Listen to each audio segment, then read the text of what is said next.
Beaucoup de personnes veulent réussir, mais moins sont les personnes qui veulent suivre le process. La chose la plus importante, ce n'est pas la finalité, mais c'est le process que nous allons entamer, adopter pour arriver à cette fin-là. Ceci est une clé de voiture. Ce n'est pas ce dont nous allons parler.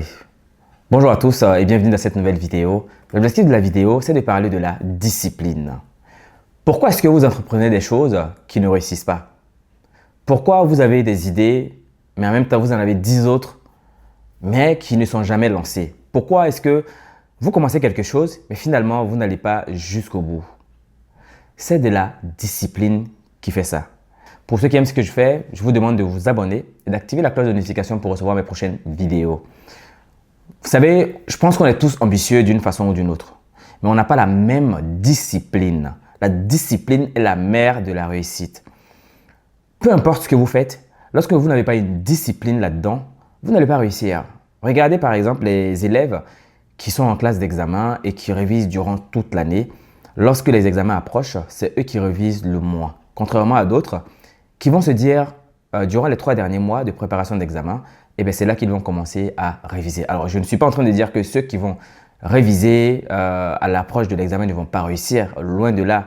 Mais je vais dire, sur le plan disciplinaire, celui qui va réviser durant toute l'année va avoir moins de difficultés pour apprendre certaines choses, contrairement à celui qui va venir dans les 1 semaine qui reste avant l'examen pour préparer son examen. Et cela, il va dans le plan business et même dans la vie de tous les jours.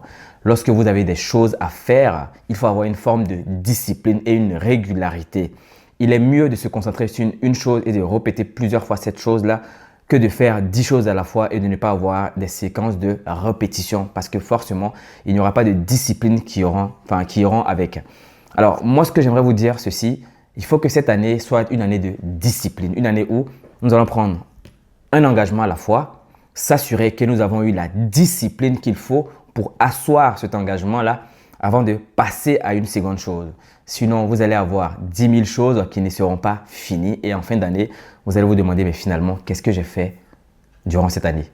Voilà ce qui est arrivé à beaucoup d'entre nous durant l'année 2025. Il y a des choses qui me sont moi aussi arrivées, mais en milieu de l'année 2024, il y a des choses que j'ai quand même décidé d'abandonner parce que je fais pas mal de choses en même temps. Je suis associatif, je produis de la vidéo dans les événements parfois, je fais de la vidéo pour moi-même, c'est moi-même qui fais les montages.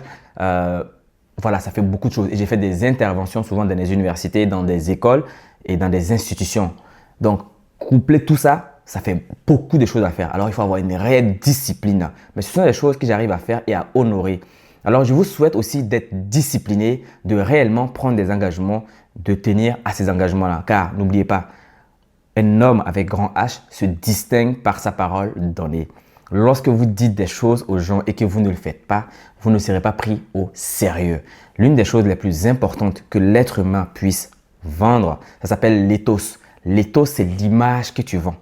Et si vous n'avez pas cet ethos-là, l'éthique en fait finalement, qui font en sorte que les gens, dès que vous parlez, ont déjà confiance en vous ou dès que les gens qui vous fréquentent ont confiance naturellement en vous, lorsque vous n'avez pas cette chose-là à vendre ou à montrer aux gens et à faire fédérer les gens autour de ça, je pense que vous êtes cuit. Vous êtes cuit dans tout ce que vous allez faire. Regardez par exemple, il y a des marques qui ont une très très mauvaise réputation à cause peut-être d'un bad buzz ou d'un engagement qu'ils ont pris, mais qui ont découragé presque toute leur clientèle. Et donc c'est ça en fait finalement qui est l'éthos. L'éthos, c'est la valeur vendue. Alors quelle est la valeur que vous allez vendre si vous n'êtes pas discipliné? Donc toute chose commence par la discipline et la discipline commence aussi par se contraindre, par s'empêcher de faire certaines choses. À un moment donné, je pense qu'on profite des choses que nous avons semées dans un futur proche ou lointain. Mais le temps du process est long. Beaucoup de personnes veulent réussir, mais moins sont les personnes qui veulent suivre le process. La chose la plus importante, ce n'est pas la finalité, mais c'est le process que nous allons entamer, adopter pour arriver à cette fin-là. Alors, je vous souhaite d'être des gens procédurieux, des gens disciplinés surtout.